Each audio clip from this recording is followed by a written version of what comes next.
kind of forgot to get my coffee, so here's my coffee. Hey, how's it going? Hope you're doing well. I am. I am a lot more awake than yesterday. My golly. I was so sleepy yesterday that people were saying, "What the heck? Get a nap, you old man." I get it. I really do. 6 days away from my 50th birthday. Welcome to the quarantine. This is, what is this show called? Point of Contact. How are you? Got my Yeti mug, my favorite mug in the world.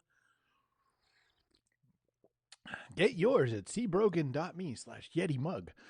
I think that actually works. I make myself cold brewed coffee. Cold brewed coffee is so easy to make. You just throw it in a French press kind of a thingy and stick it in the fridge. It works fine. You get it after some amount of time out of the fridge, and it's great. 5-6 hours, something like that. I sometimes do mine all the way from the day before when I remember, and that's my favorite way to have it. So sometimes I have a topic just so right at hand, and other times I don't. One of the things I wanted to talk to you about today. Oops. Hey, Ben, how are you, buddy? One of the topics I had in mind today is that when we roll through this experience together, when this carries on a little bit longer than we thought it was going to be and goes into kind of overtime, so to speak, we're going to have to accept that at some point a time for outrage is over, and at some point a kind of time for deep fear is over, and we just have to recalibrate, right? And so one thing I wanted to talk about with regards to that is that we're not at the worst parts yet. And that's sad and scary. It makes you feel a little nervous, but you just remember that what we're doing in this chaos is just sort of breathing into it and accepting that we're in chaos, right? We don't need it to stop yet. We just need to accept that that's where we are. This is hard, right? This is, it's kind of like understanding you're falling and knowing that you're falling, and you can't fix or change any details of it. It's a strange detail. Do you want to know something that's true? Ben actually could probably validate this because he works in physical therapy. Do you know when two certain classes of individual fall, they tend to suffer far fewer broken bones and far fewer horrendously pulled muscles? Do you know who they are? Drunks and babies. And that's because babies aren't smart enough yet to know that falling isn't a great thing. And drunks are so drunk that they're not exactly paying attention to their surroundings well enough for it to matter. And so for strange reasons, drunks and babies get less injured than conscious and aware people when it comes time to slip and fall. And there's a sort of interesting humor to that, but in Buddhism, we are taught all the time over and over again. Ben validates me. We're told over and over again just to accept, okay, well, this is just where I am. This is just where I am. This is just where I am. Not to hope for something better, not to wish for something to stop, just to say, this is where I am. And it's hard when where you are is a bad place or where it's something you don't exactly want, but it is most definitely an interesting experience to have to try to deal with it. But there's pleasure in this, knowing that if this is where I am, this is where I am. You could just breathe right through it, and it's, you're not accepting it, you're not granting it permission, you're not making forgiveness happen. You're just saying, that's where I am. That's all it is. Drunks and babies for the win. Drunk babies are even funnier. So I think that is a grand truth as well. By the way, the delay between my video and you commenting is always just a tiny little bit off. So, by the way, those of you who know John Jantz, Duct Tape Marketing, John Jantz, it's his birthday today. So make sure you say happy birthday to John Jantz. He released an incredible daily book for entrepreneurs, and it might be something good for you to pick up. It's a daily book. You can read it all the time, kind of like Ryan Holiday's Daily Stoic or several other books. Gretchen Rubin has one for happiness. You can stack a whole bunch of dailies if you want and just read a page a day. Some people I've told even read Bibles or Qurans or the Torah, everything. So, read your books of daily. But John Jance's birthday today, and he's got one. Like I said, we're sort of waiting for that new watermark to be set. And it's probably going to be a lower watermark. And it is going to be the defining experience of our time. It can't not be, right? It can't not be. Everyone is taking this and will take it to much deeper levels.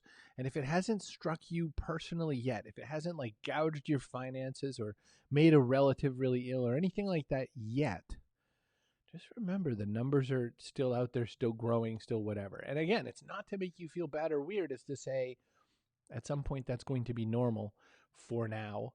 And at some point we're just going to have to say, okay, and now we're going to do our thing. We did it after 9/11. One day we finally said, okay, got to get to work, and it doesn't mean you forget anything. It just means that you accept that the world is different than it was the days before. That's important. It's important because our mind spends so much time in memory and so much time in sort of future. We spend so much time either before or after. We are always rewinding and fast forwarding. We forget to push play. And so as our brains are kind of stuck in rewind, fast forward, our life is scrubbing along at normal play speed, except we're just missing it. We're missing it in real time. And you're not going to get further looking ahead or behind. Just like I say to people, no one ever won a race looking sideways. What I mean that way is don't look at your competition. There is no competition. You are the goal. You're the success. Your win, your finish line is yours. It doesn't matter what anyone else is doing. It just matters that you get where you need to go. In that process, we have to always bring with us the things in our backpack that we need to survive. As I'm working on my book about this called The Backpack, it's been kind of fun thinking through what has to go in there. Excuse me. So for instance, I mentioned in what has to go in the backpack are setting and story and character, because story is how we interpret everything. Story is our basic unit of memory. Just like I'm talking now, but you spend your time in the past. You're thinking of stories in the past. You spend your time in the future. What's going to happen? It's a different kind of story. Setting, story, and character are in that backpack. So are systems. So are tools, because we have our systems, right? You have your ritual. Maybe you every morning get up and have your coffee. Maybe you used to get out and drive and get your coffee every morning. Maybe you paid some corporation $5 or $6 a day for that first coffee, and then maybe even got one on the ride home. Who knows? And maybe that's going to have to change. Systems, right? We build those tools, right? What do you do? How do you get through? What's next? Contribution is in your backpack. I love the song The Little Drummer Boy, not for its religious implications, but if you strip out kind of the religion or keep it in, I don't care. The Little Drummer Boy is about a young guy who says, hey, there's a baby born, and everybody else is going there and dropping off these gifts, and they've got like gold, frankincense, and myrrh, and the Little Drummer Boy basically is this story about this young fella coming along and saying, I don't have anything. And they're like, well, you idiot, play your drum. And the way I love to explain the Little Drummer Boy is that here's this baby and they're giving him gold. And he's like, well, it's shiny. That's kind of cool. They're giving him frankincense and myrrh. And he's kind of like, I don't even know what that is. I don't think I want it. And then there's this drummer boy who actually can do something a baby loves, which is drumming. And he can hear that percussion. So drunk babies listening to drummers, that is our conversational topic for the day. But your contributions, what goes in your backpack, that's what I'm calling, your little drummer boy moment. What goes in that backpack as contributions. That's three things. Your setting, story, and character is one. System is one. Tools, contributions. And then last, and this is the one I want to talk about right now, comfort and replenishment. In the middle of the apocalypse, you must still often seek out comfort and replenishment. This could be your walk that you need to take, even if you're on lockdown. This could be eating a piece of cake that you're not supposed to eat right now. This could, whatever it is, it's comfort and replenishment. You have to do things during your personal apocalypses as well as the world's that are going to replenish you so you can keep bringing your backpack to the story. Because then what happens is what's in your backpack has to work with that outside world. And in that world outside, you start by building a base camp. But you can't function outside of that base camp, meaning kind of like your new level set, like we talked about at the beginning of the video, without what's in your backpack. So you set up your base camp. You go off and look at your challenges, the ones you didn't ask for and the ones that you want to take on. Sometimes they're the same one, but challenges are what makes the outside world, right? Resources. What do I have? What resources can I go to? Most importantly, and what you should most be doing in this quarantine time, collaboration and community. Who can I reach out to? Who can I help? Who can help me? Who can I partner with that's going to make this world stronger? Collaboration is something you let get messed up over the last few years because you were busy. You were so busy, you forgot to collaborate and build community. Community is what makes everything grow. And the great news is that once you have this, marketplace happens, right? The way we will get past all of this mess is with what's in our backpack and the marketplace we can generate outside of the work that we put in. So we started with drunks and babies. We end with what's inside your backpack and how it impacts the outside world. I think that's a good enough message for the day, don't you? Listen, I'm always happy that you connect with me here live. I'm happy that you come to Points of Contact. Point of Contact is a little show that I'm making for Story Leader just to say, I see you. The people who talk to me live, I love to see you come in. I love to see Mike and Clinton and James. Hi, Melody, my cousin Melody. And also my mom and dad are here.